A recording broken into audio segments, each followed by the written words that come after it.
प्राचीन भारत के इस लेक्चर में आप सभी का स्वागत है। देखिए, आज हम जिसकी बात कर रहे हैं वो हम बात कर रहे हैं मौर्यन की। मौर्य साम्राज्य है प्राचीन भारत का सबसे बड़ा केंद्रीकृत साम्राज्य था। इस साम्राज्य के बारे में बहुत सारी चीज़ें आपको बताई गई हैं, बहुत सारे मिथ हैं।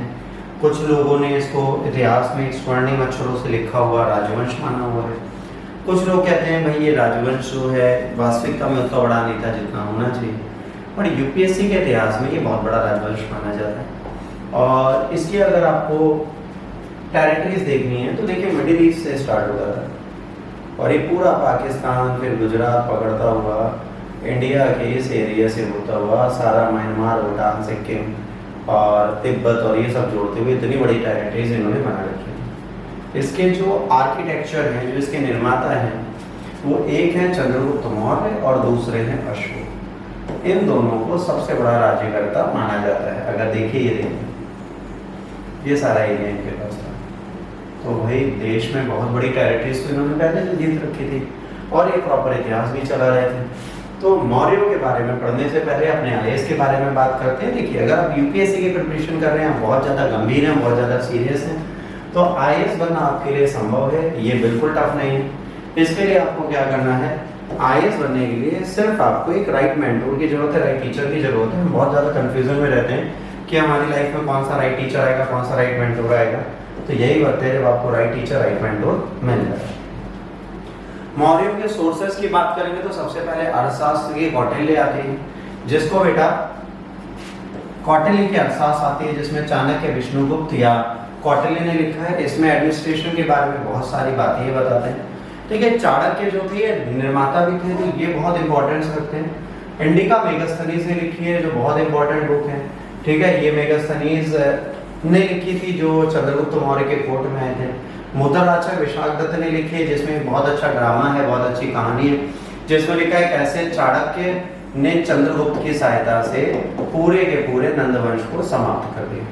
ठीक है, अब इसके बारे में अगर पूरा इतिहास जानना है तो अशोक के इतिहास को जानने के लिए सबसे अच्छा तरीका है उस समय पर लिखे गए अभिलेख। अब इसके बाद बात आती है सोर्सेस। देखिए, किस जात, किस वंश से आ रहे थे, इसके बारे में जानकारी लेने के लिए ब्राह्मण कहते हैं शूद्र थे, चंद्रगुप्त शूद्र महिला मूला से पैदा हुई थी। बुद्धिस्ट कहते हैं ये बच्चों क्षत्रिय थे, और ग्रीक कहते हैं ये निम्न कुल में पैदा हुए व्यक्ति हैं। तो इस प्रकार से वचन देने वाले ये लोग पाए जाते हैं।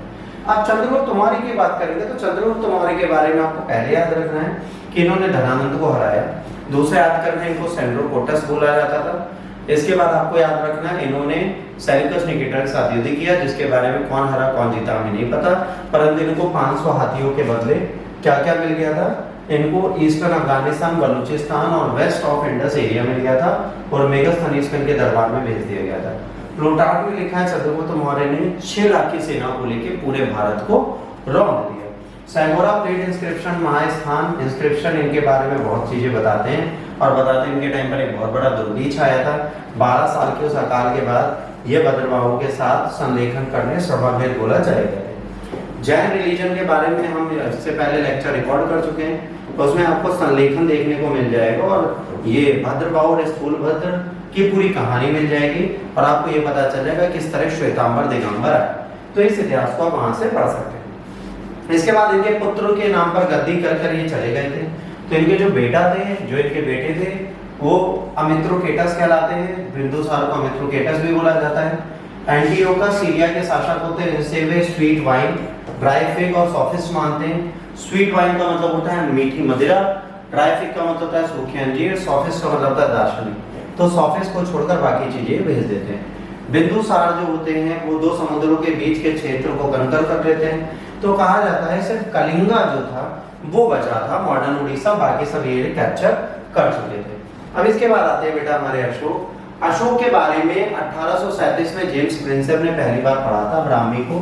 इन्होंने कहा था देवानाम प्रियसी जो है अशोकी है। श्रीलंका के बुद्धिस्ट क्रॉनिकल महावंश दीपवंश में इनके बारे में बहुत सारी जानकारी मिलती है। 39 रॉक और पिलर इंस्क्रिप्शन है जो पूरे भारत में फैले हुए हैं, उनमें इनके बारे में बहुत कुछ लिखा है। जब ये प्रिंस थे तो इन्होंने उज्जैन के गवर्नर की तरह काम किया था और सुशील तक्षशिला के गवर्नर थे। तक्षशिला में जब रिवोल्ट आया उसको शांत नहीं कर पाए तो उस जगह कौन गए थे, सुशील की जगह अशोक गए थे। 13 रॉक एडिक्ट हैं, जिसमें इनका 13वें में ये दिखाया गया है कि किस तरह बुद्धिस्ट बने कलिंगा वॉर के बाद। इनके इंस्क्रिप्शन पूरे देश में फैले जो है अलग अलग भाषाओं में है। पहले प्राकृत में है, उसकी स्क्रिप्ट ब्राह्मी है। दूसरे एरेमाइक है, उसकी स्क्रिप्ट खरोष्टी है। एरेमाइक ग्रीक है और उसकी स्क्रिप्ट एरेमाइक और ग्रीक है। अब इसके बाद अशोक के बारे में बात करेंगे। तो अशोक ने कलिंग को कंट्रोल करने के बाद तुरंत अपने आप को क्या किया, बुद्धिस्ट में कन्वर्ट कर दिया। और तीसरी बुद्धिस्ट काउंसिल मोगली बुद्धिस्ट के समय इनके शासनकाल में हुई, पाटलिपुत्र में। इनके mission South India, Ceylon, Burma और अदर कंट्रीज में गए। अशोक के एडिक्ट में ये देखा गया है कि मौर्य एम्पायर जो है वो कहाँ तक फैला था, गंधार से लेकर मैसूर तक दक्षिण भारत में। चोल, चेल, पांड्य, सरियपुत्र, केरपुत्र ये सब इनके पड़ोसी थे। और ताम्रपर्णी, श्रीलंका जिसे सेलियन बोलते हैं, इनके पड़ोसी थे। अशोक ने अपने मिशन कई जगह भेजे, ठीक है। वेस्ट में इन्होंने देखा है 13वें में कि वेस्ट में 5 ग्रीक किंग्स हैं जो रहते हैं।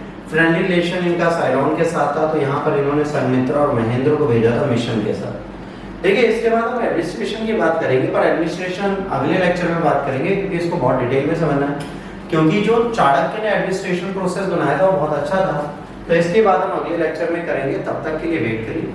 अगर आपको लेक्चर अच्छा लगा तो प्लीज इसे लाइक, शेयर और सब्सक्राइब करना मत भूलिए। याद रखिए, इतिहास को जितने छोटी छोटी कड़ियों में बांट के आप पढ़ेंगे उतनी जल्दी आपको याद हो जाएगा। अगले लेक्चर तक के लिए गॉड ब्लेस यू और टेक केयर। जय हिंद।